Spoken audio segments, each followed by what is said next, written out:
Okay, good afternoon, good morning, good evening, everybody. It is David Schmidt, and welcome to this very special webinar that we are going to have today.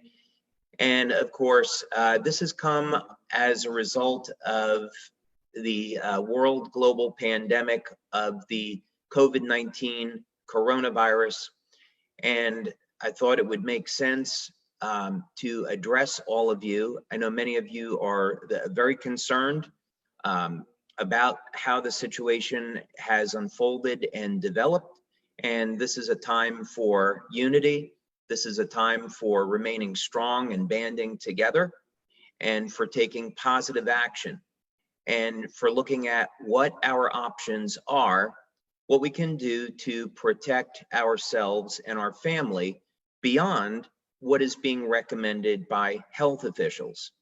So in other words, this concept of social distancing, washing your hands, and so forth, all those recommendations are fine, but let's look a little bit deeper into what facts are available about this virus, why we shouldn't panic, and what measures and precautions we can take today to reduce our risk of contracting the infection, and what options you have in the event that you do contract the infection. There are many options available to you. So we're going to be spending a considerable amount of time together today. I want to thank you in advance for your patience, because it is going to take a little bit of time to go through this. We had a tremendous number of people that registered for this webinar today. Not everyone's going to be able to get on, but that's okay. We are recording this webinar, and we will make it available. And if necessary, we can repeat this webinar again. But the main purpose of this is to empower you with knowledge so that you have good information on what you can do today to protect yourself and your loved ones, how you can make your environment safer around you, and God forbid that you do become infected, what options you have. So we're going to be talking about all of those things. So the first thing is, we just want to have an opening statement that we are not intending in any way to recommend that our products be used to treat or cure any type of illness, including the coronavirus. Okay, so I'm going to come back to this maybe several times, because I don't want anything that I say today, any of the information contained in this presentation, to replace the advice of a physician, or I don't want it to come across as we're recommending that any of our products can be used to cure, treat, or prevent the coronavirus. We're going to have a number of statements in this webinar today about our products, how to protect the immediate environment around you. You might be surprised at how many options you actually do have, and most importantly, how to protect yourself and your family.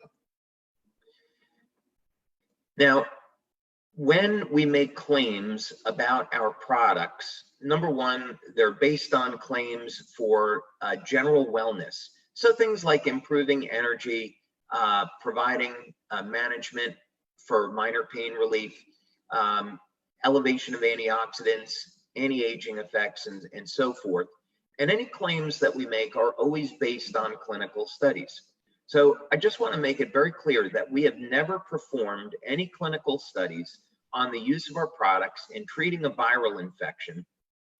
And in fact, we're not making any claims that our products can treat or prevent a viral infection. So please refrain from recommending the use of our patches in treating or preventing the coronavirus. We have an amazing community of people that genuinely want to go out and make the world a better place and help people.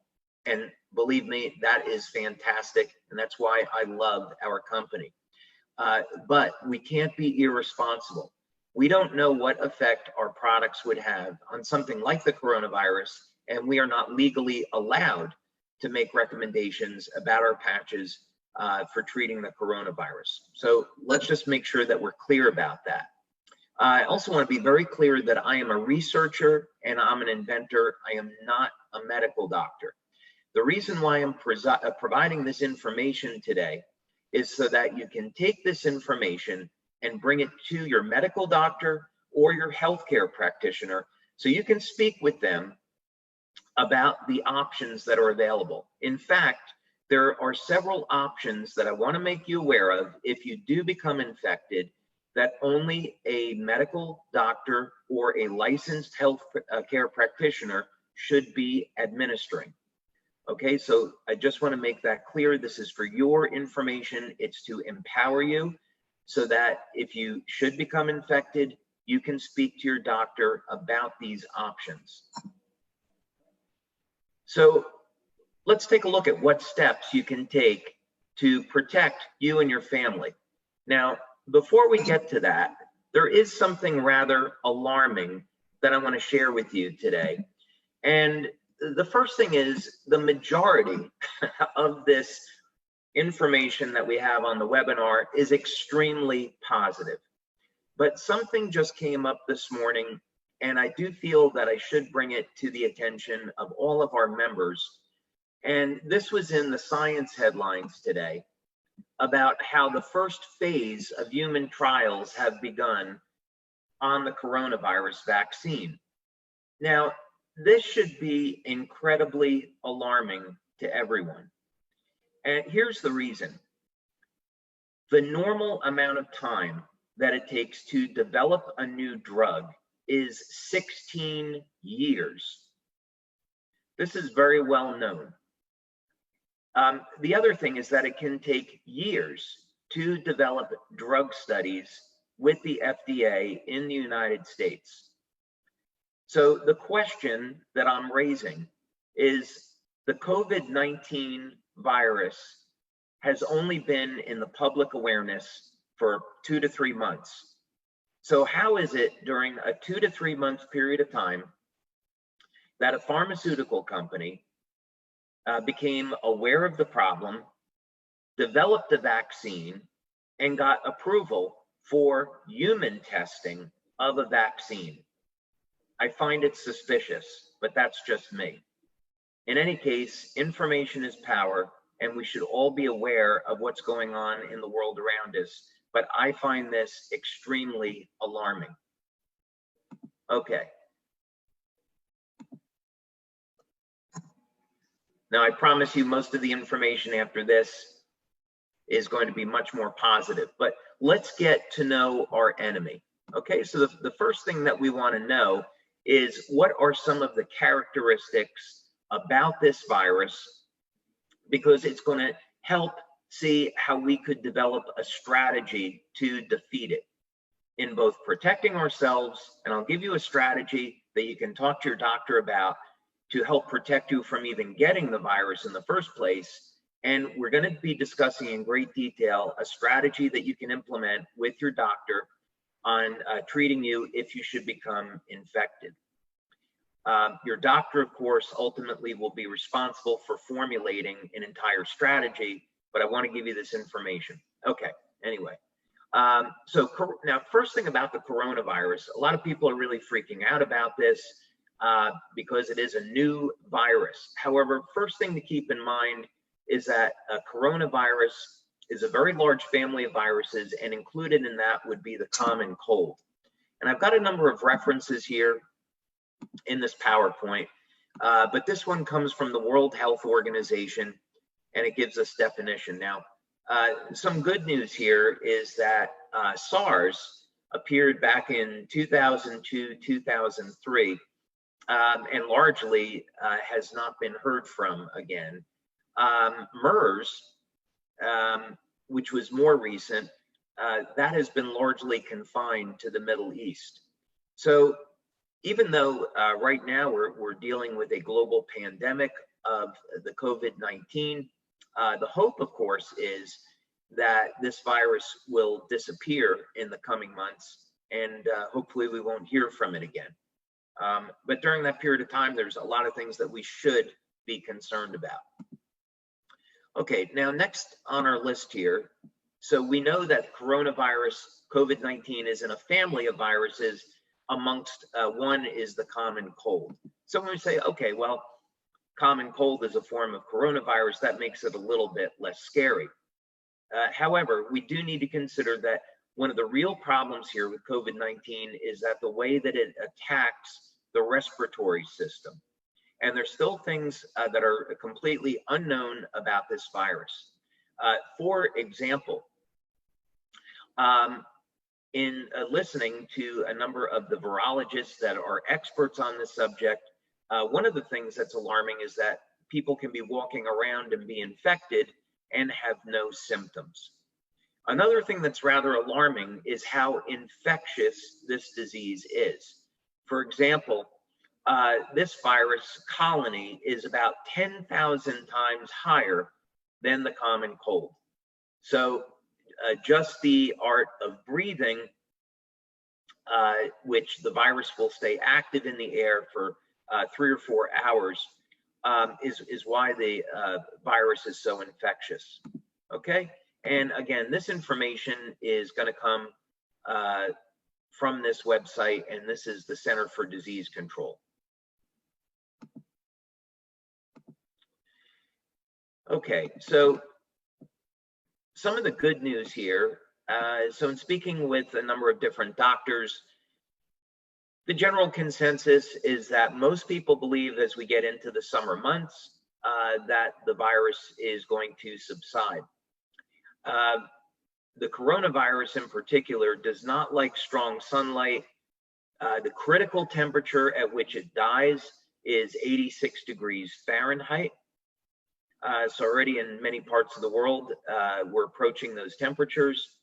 And also very high humidity levels will inactivate or kill the virus. So this is one of the reasons why a coronavirus like the common cold is much more prevalent in the winter when you have temperatures that are cold and the air is very dry. So good news is that we're getting into a time of year where many experts believe that this is going to subside on its own. So we certainly hope that will be the case. Now, there's a number of risk factors because when the virus first started to appear in China, there was an above average number of deaths from people that are smokers. So because this is probably self-evident and obvious, but because the virus attacks the respiratory system, it attacks the lungs, people that are smokers have an above average risk. But this is also to say that because this virus affects the immune system, there's a number of other risk factors that we should be aware of. For example, obesity is going to impair immune function. And one of the experts that I listened to believes that that is going to be one of the compelling problems here in the United States. The number of people that are overweight and obese increases their risk for having serious complications from COVID-19. So if you were thinking about going on a diet, now would probably be a pretty good time. Also, either reduce the number of cigarettes that you're smoking or more preferably eliminate smoking altogether. Now, excessive alcohol consumption can also impair the immune system. Plenty of studies on this to demonstrate that alcohol will impair the function of immune cells. So if you can give up alcohol altogether, I would definitely recommend it, or significantly restrict the amount of alcohol that you consume. Now, unfortunately, people with autoimmune disorders, people that suffer with fibromyalgia, arthritis, Parkinson's disease, cancer, diabetes, they're going to be at a disadvantage because their immune system is already compromised. Fortunately, of course, there are a number of products that can help to support immune function, and people with impaired immune systems should consider these options. Now, age is an interesting one because I find that age is really relative. What does that mean?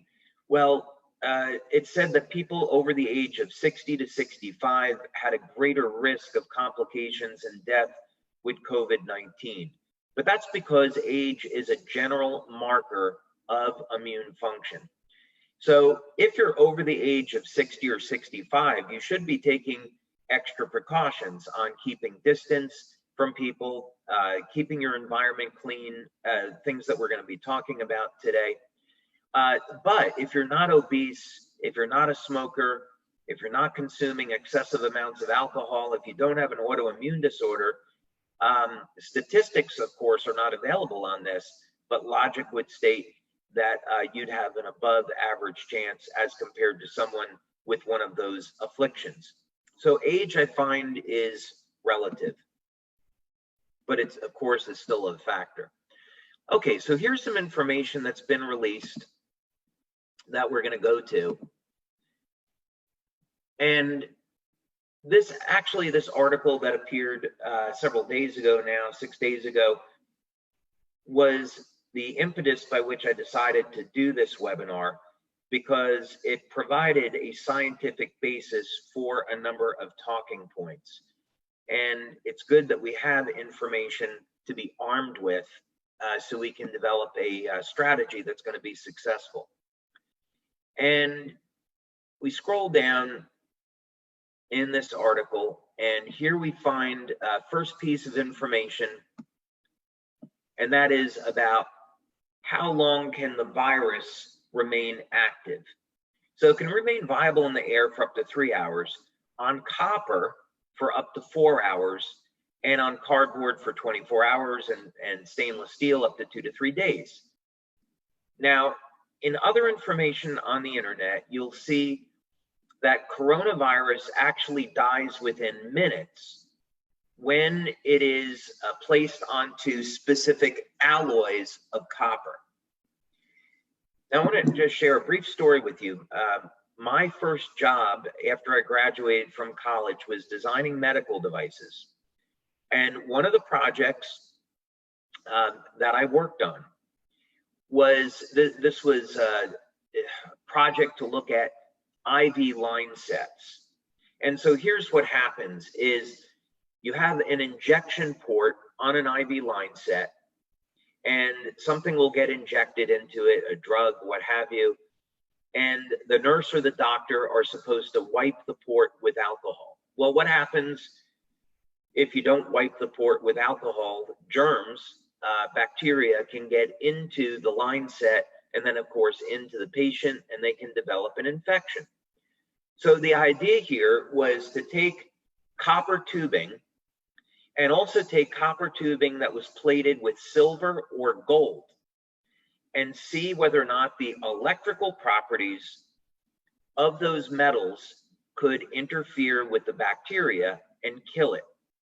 And sure enough, that's exactly what happened. Now, this is research that was done 35 years ago. So I'm dating myself here a little bit. About 35 years ago. But in any case, copper, silver, and gold, all when bacteria come in contact with them, those bacteria will die. This is probably one of the reasons why silver colloid or gold colloid or copper colloid are powerful antivirals and antibacterials. These are products that people can make and consume to improve their health and protect their health.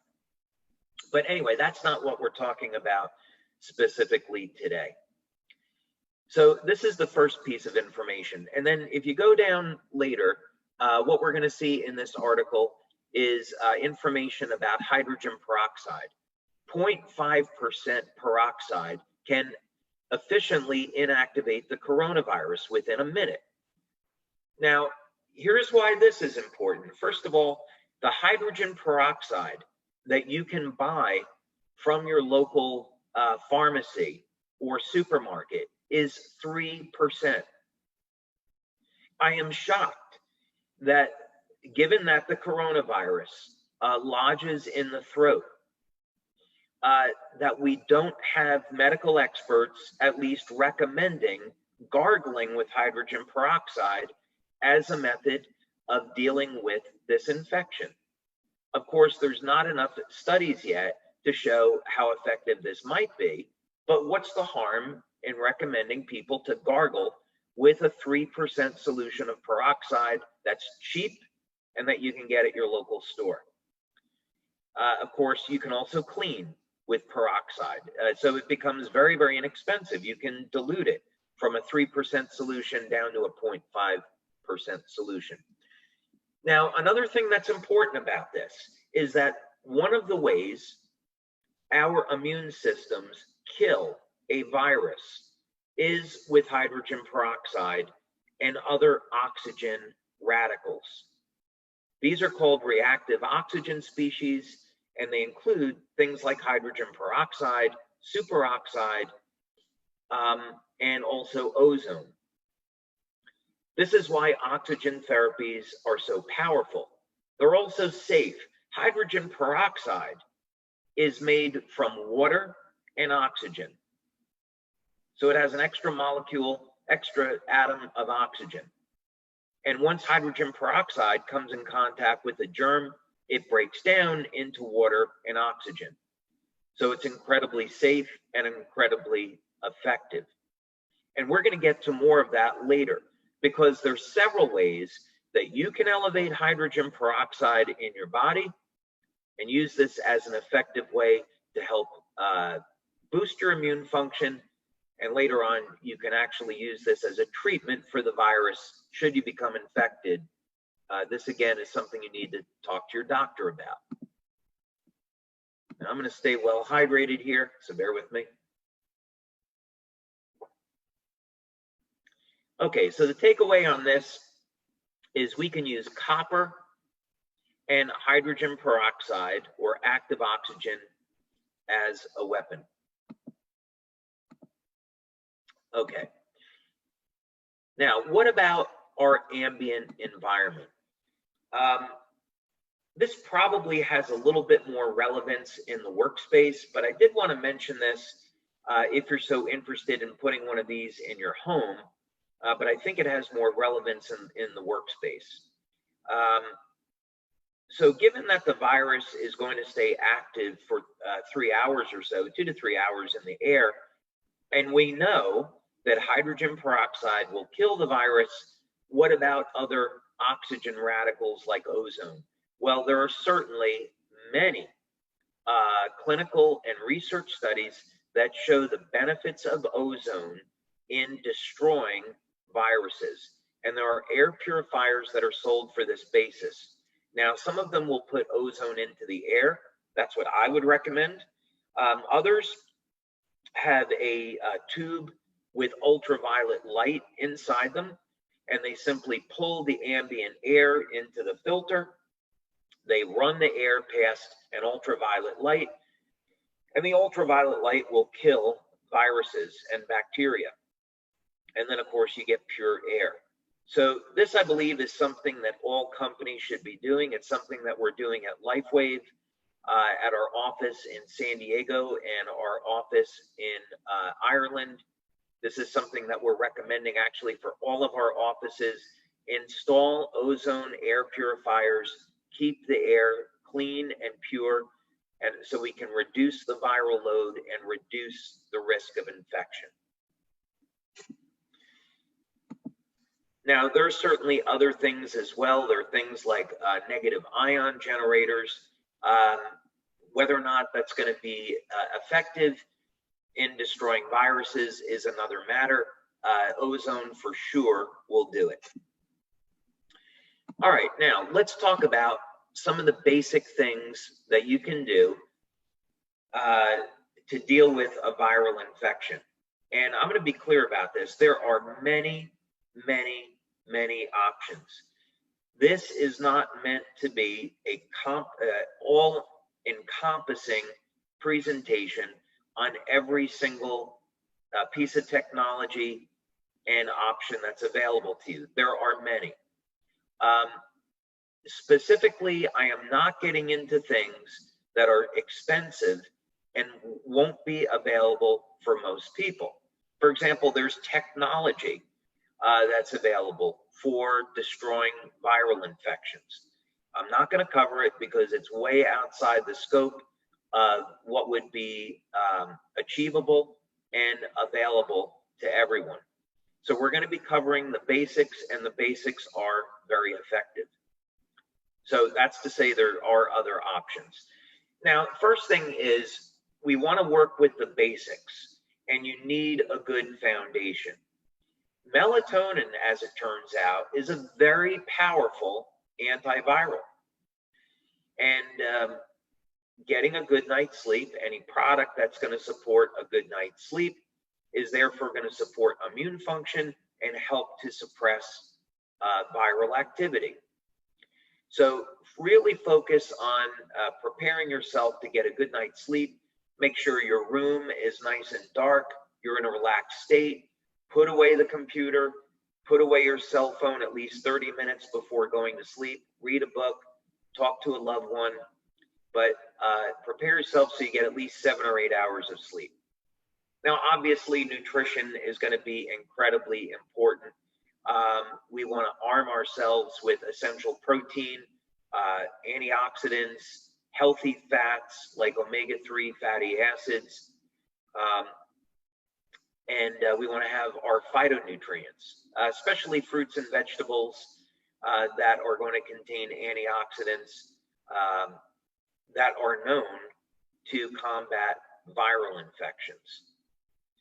So get your proper nutrition. Now, exercise is a really interesting one. First of all, you should never exercise while you're sick because you're only going to weaken your immune system. But if you feel good, you should be looking at getting some intense exercise, not things like walking. You want to be looking at exercise that builds muscle. So resistance training such as weightlifting, push-ups, yoga, calisthenics, qigong, sprinting. These would all be great forms of exercise. They're going to naturally increase your body's production of reactive oxygen species, and this is going to support your immune function. So these are all things you should be doing anyway to support immune function.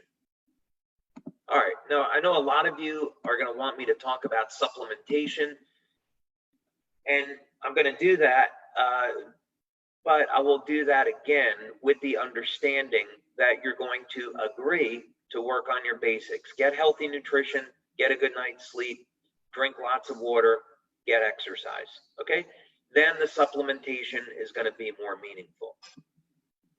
So the question is, are there any supplements that could be helpful in protecting or treating the coronavirus? And the answer is absolutely yes. Now, again, keep in mind that COVID-19 is a novel virus. So I'm not saying that empirically because I myself have not done clinical studies on COVID-19. So I'm relying on information that's in the public domain like everybody. But this at least is information that you can use now, and it's going to be completely harmless, and you can discuss it with your doctor and see if the strategy makes sense for you. Okay. Since we know the coronavirus is killed by copper and hydrogen peroxide, that combination, by the way, is going to become important later. We'll talk about it again. I would consider taking a minimum of 2 milligrams of copper daily.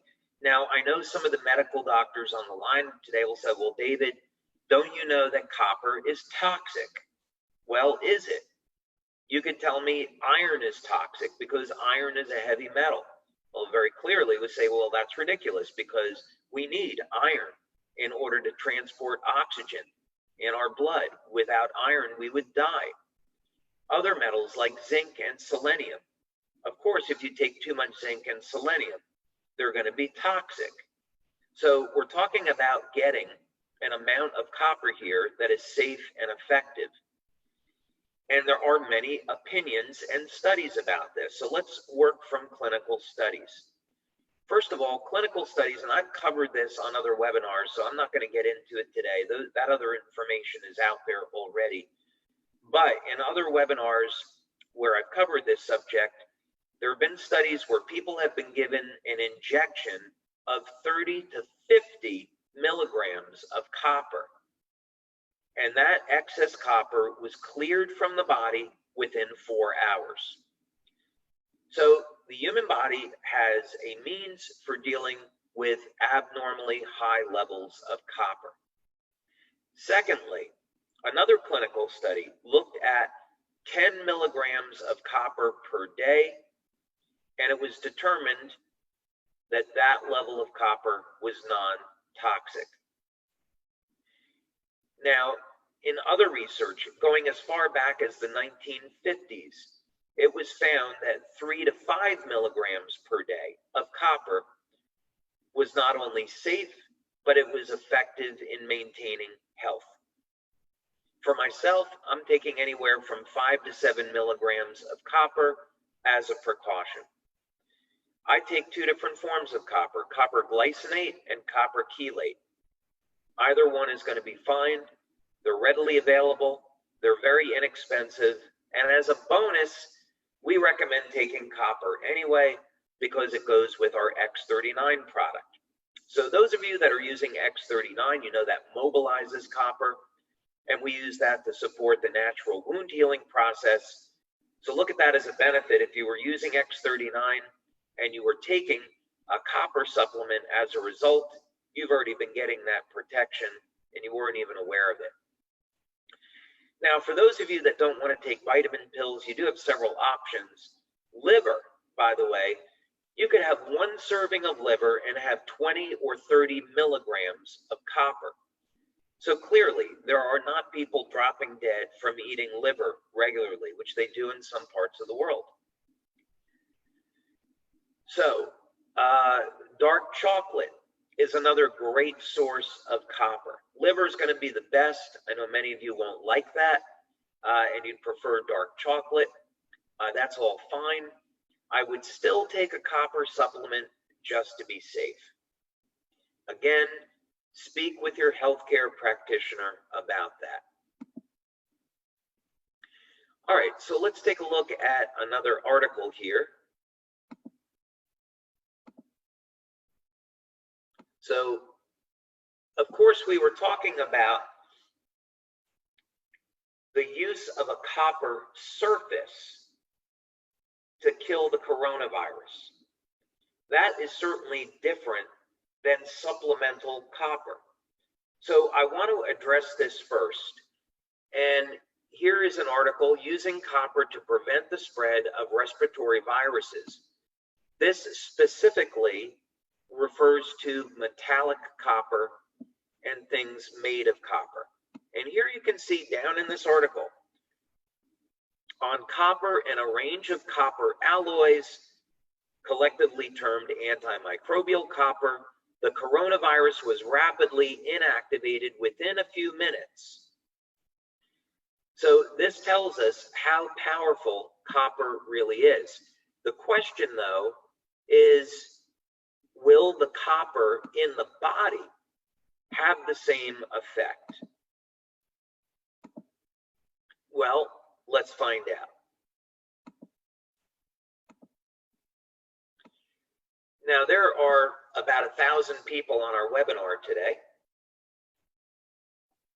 And unfortunately, the majority of you have a herpes infection.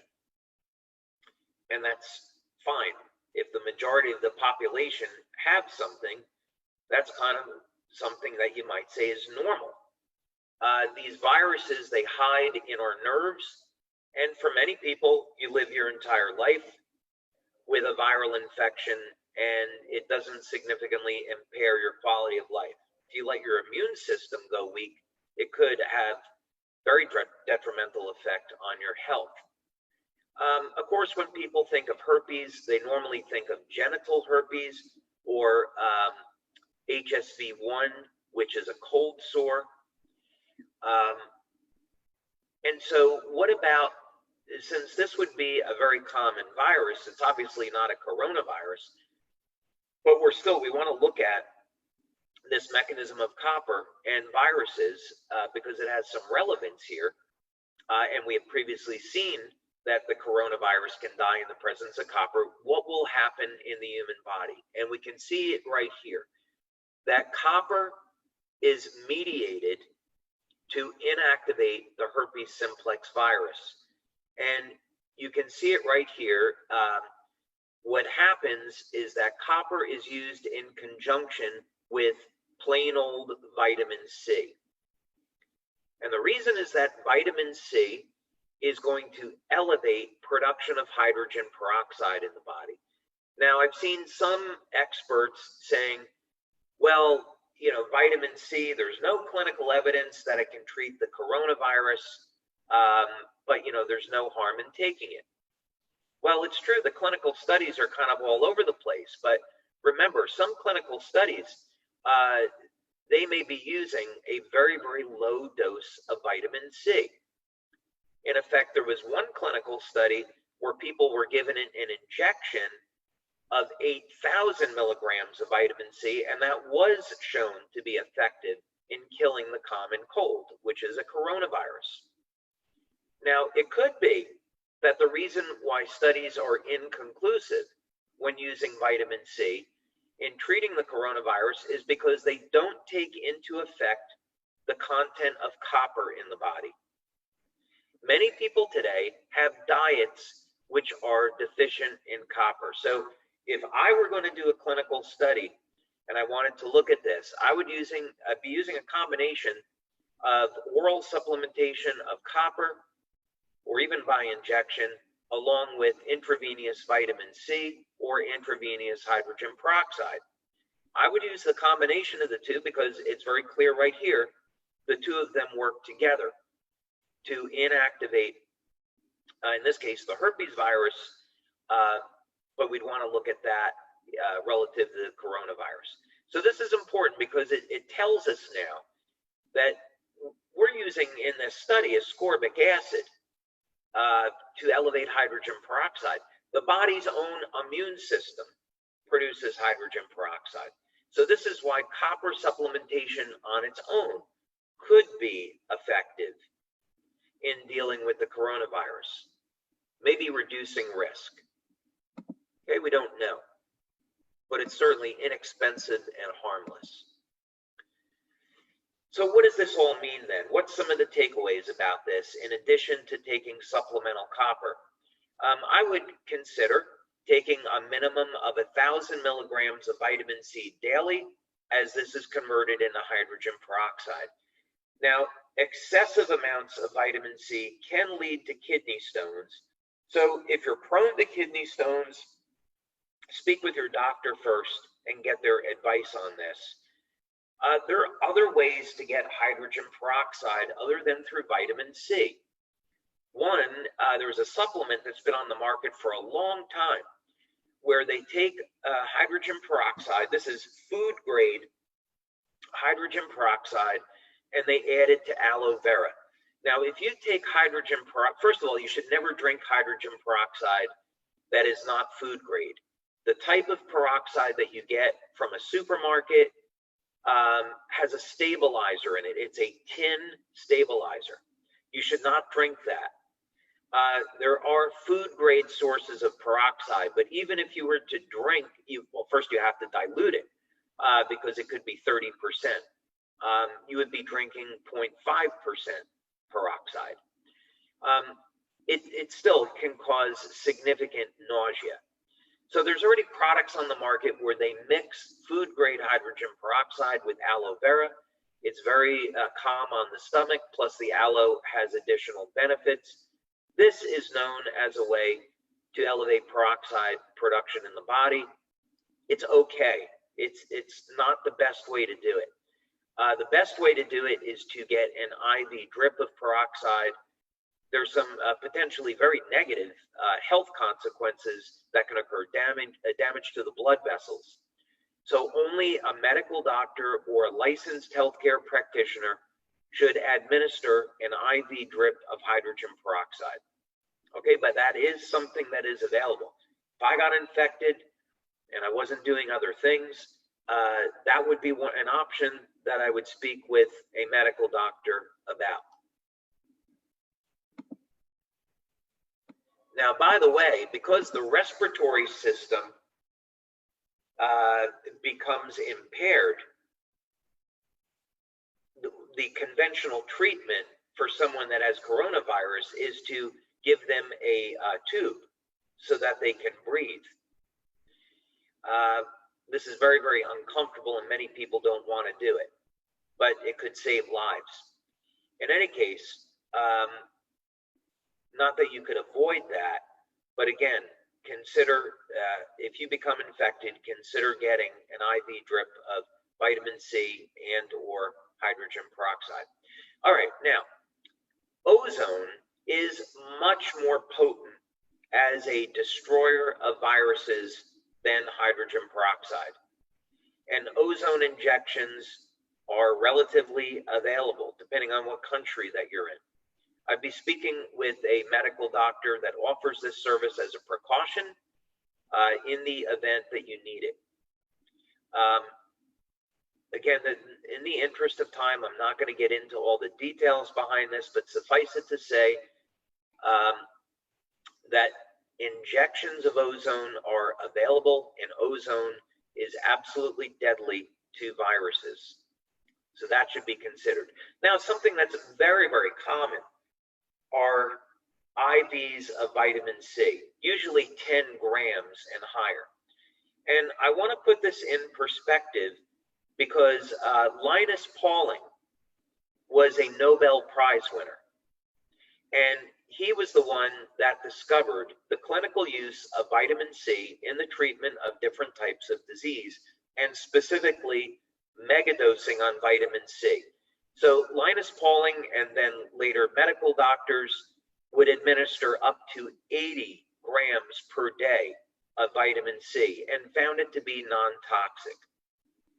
And of course, very, very high doses of vitamin C are going to be used to not only generate hydrogen peroxide, but interferon. And interferon is something naturally produced by the body, but it's administered as a drug in combating the coronavirus. And here we have our human bodies are capable of making that, and all by increasing production of vitamin C. Now, there's something else called chlorine dioxide. You can do some research on this yourself on the internet. I often think of this as like the nuclear bomb version of an oxidant that's capable of destroying viruses. It's unbelievably cheap. You basically make it from pool water and lemon juice. I kid you not. But it's made from sodium hypochlorite, chlorate, and lemon juice. You can find instructions how to make it. I don't recommend it though, because it's very extreme. Most people, even when you take it on an empty stomach, which is what's recommended, most people are going to get very, very nauseous, but it is powerful. And so you should be aware that that's something out there that's an option. It's not approved by the FDA. You're not going to find a doctor that's legally going to be able to recommend it. But anyway, you can get some information on it. Now, I would recommend gargling with hydrogen peroxide. Again, it's cheap. It's very effective as a germ killer. And there's absolutely no harm in doing this. And since we know that the coronavirus will lodge in the throat and the respiratory system, and that hydrogen peroxide, even dilute solutions, can kill the coronavirus, why aren't health officials recommending this? I don't know. But anyway, I'm going to recommend you talk to your doctor about it. There's no harm in doing it. All right, let's take a look at another article here. And this is an article from Science News. Why do high doses of vitamin C kill cancer cells? The story is more complicated than that, but the bottom line is vitamin C kills cancer cells because vitamin C breaks down and generate hydrogen peroxide. So there you go. There's another reference. This is from the University of Iowa Healthcare, 2017, showing that vitamin C converts to hydrogen peroxide.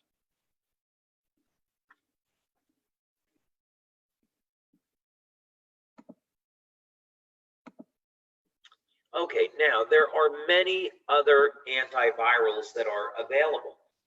Some of these you could take regularly as a prophylactic, meaning they could protect you, maybe. Again, this is a novel virus. We don't know which of these supplements are going to be effective, if any. But we do know that all these materials are very, very powerful antivirals.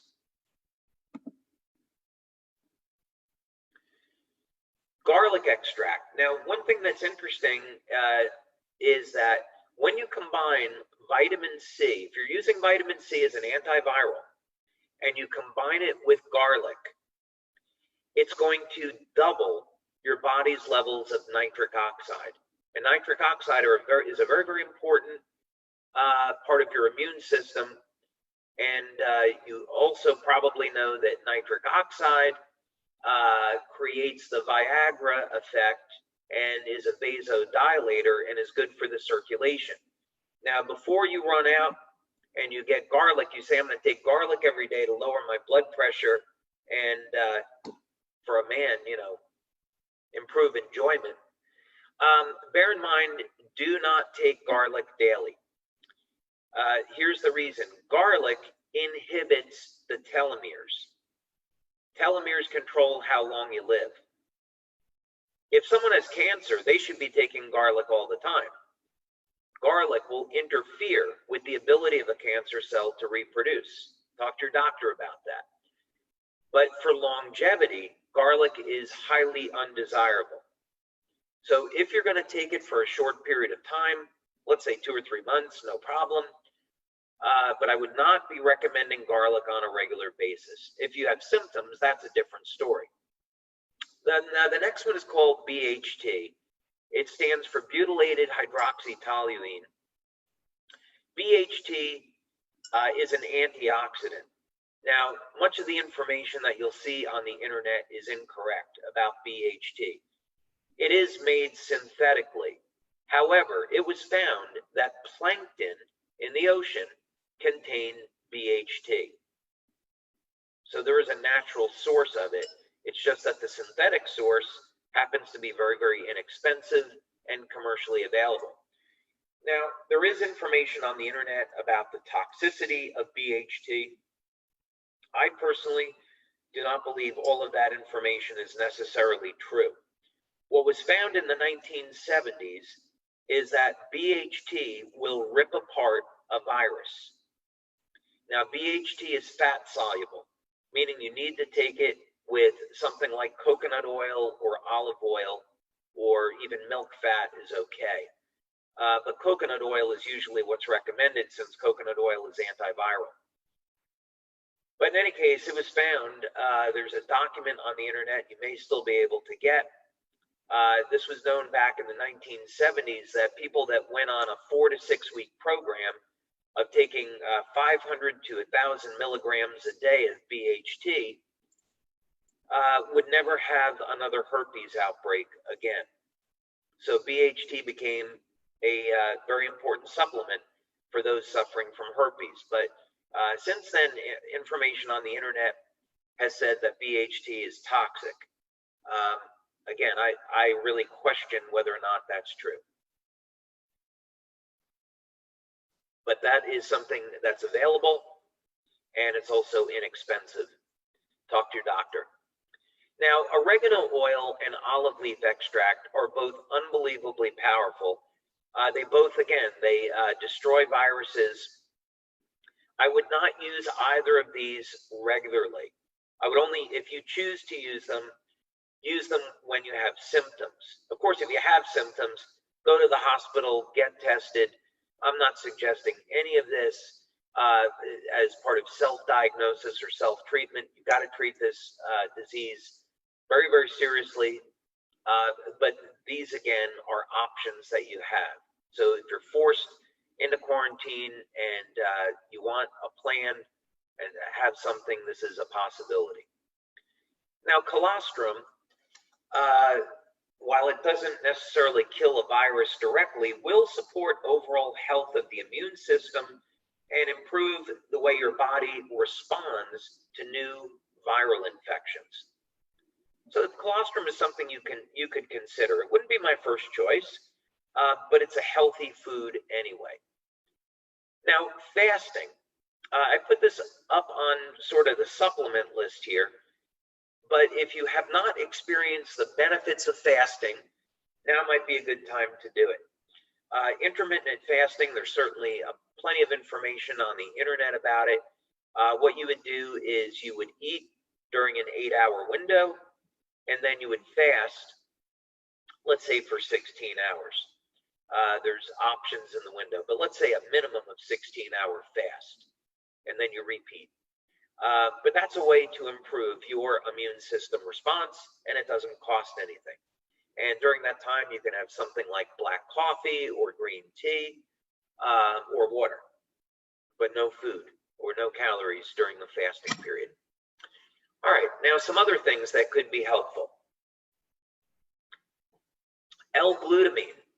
Now, L-glutamine is a very inexpensive amino acid, and it acts as fuel for the immune cells in the gut and in the thymus. So glutamine should be considered as a fuel for building up your production of immune cells. Is it going to have any impact on the coronavirus? We don't know, but it's an option. If you're a bodybuilder or an athlete, you may already been taking L-glutamine, and you're getting these extra benefits. Now, ginger root is unbelievably powerful. Ginger root for sure will kill the coronavirus that's associated with the common cold. Lots of studies and information about that. Whether or not it has any effect on COVID-19, it is unknown. But I would strongly recommend that you keep some ginger root around. You don't even need the extract. You would simply get a ginger root from the supermarket, cut it into slices. You then put that into a pot of clean boiling water. Let that sit for about 10 minutes or so until you get a strong tea, and then drink about 1 liter of warm or hot ginger root tea. Many people find, I've seen this experience in my life, where people drink a pot of ginger root tea and they start to immediately recover. It's very, very powerful. Elderberry extract is something that you can get from the store here in the United States. I know we have members calling from all over the world. Elderberry extract, what that does, and it will surround a virus and prevent it from replicating. Again, whether this is good for the common cold, which is a coronavirus, whether or not it'll have an effect on COVID-19, it is unknown. But again, this is for your information. Zinc gluconate. Now, there are different types of zinc. The one that's been recognized in clinical studies is zinc gluconate. Do not get zinc acetate. It doesn't do anything. Zinc gluconate is found in mints and lozenges, and it absolutely is intended for use in killing the coronavirus associated with the common cold. So even if you're walking around in public, have a zinc lozenger. It may provide you with some extra protection. Clinical studies that are done on zinc lozenges show that the duration of the common cold, a coronavirus, is shortened in the presence of zinc gluconate. Inexpensive. Anybody can get it. Just don't take too much. Don't take more than 50 milligrams of zinc a day. That will weaken the immune system. Okay, try to keep it to 25 milligrams per day. Now, vitamin D. Experts in virology actually recommend vitamin D. It won't directly kill a virus, they say, but what it will do is cause the immune system to go into action. Vitamin D is also an anti-inflammatory. So if you're fortunate to be someplace where you can get some sun, go out in the sun for 15 or 20 minutes, no sunscreen, expose your upper chest. Men, ladies, wear something. But you want to expose your areas to the skin, to sunlight, so you can get your vitamin D. Now, if you choose to go the route of supplementation, 5,000 IUs or international units of vitamin D per day is certainly safe, readily available here in the US. As much as 50,000 IUs of vitamin D per day are given in the treatment of diseases such as cancer. I don't necessarily recommend that. You'd have to speak with your doctor about it. But in any case, taking several thousand IUs per day of vitamin D will help keep your immune system up. So in conclusion, it's important not to panic, because when you panic, you're going to be under stress. When you're under stress, it's going to elevate inflammation and you may not sleep well. And when those things happen, it's actually going to make you worse and make you more susceptible to the virus. So stay calm. Preparation is key. When you have enough food, when you have enough supplements, and you're doing the things that we've talked about here to protect yourself, you're going to feel a sense of calm. Keep your environment clean, follow the regulations and recommendations from the government. Take antivirals that we've discussed here today as a precaution. Work with your medical doctor, work with your healthcare practitioner to come up with a strategy that's right for you. And in the event you do become infected, I would strongly suggest that you speak with your doctor about getting an oxygen therapy like hydrogen peroxide or ozone or intravenous vitamin C.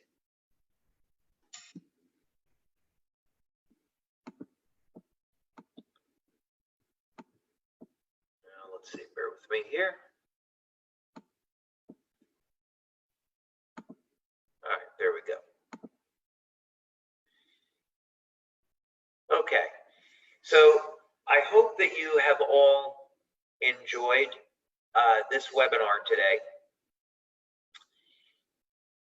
These are very concerning times that we live in for many, many reasons. And it's important that we don't panic, that we don't stress. It's important that we stay strong and focus on the positive. It really makes me upset, all the fear mongering that's going on in the media. And that was one of the reasons why I wanted to do this webinar today, is let's talk about the positives. Let's talk about how you can be empowered, what you can do to protect yourself and your family. You know, you would think by listening to the media that we have to wait for this almighty vaccine to come in and save us, and that's not the case at all. There are things that we can be doing now, and healthcare practitioners and the media should be reporting on these things. By all means, we should be treating this seriously, and it is a very serious situation. But we are not alone. We can protect ourselves, we can protect others by taking the necessary precautions, and should we become infected, there are options that you can discuss with your doctor that may save your life. And I'd encourage you to do that now while you have time, where you can get the correct information and be thinking about this. So I would like to wish all of you health and safety, and God bless to all of you. Thank you so much for your time. Thank you for joining me today. And we're going to get through this, and everything is going to be great. Okay, thank you.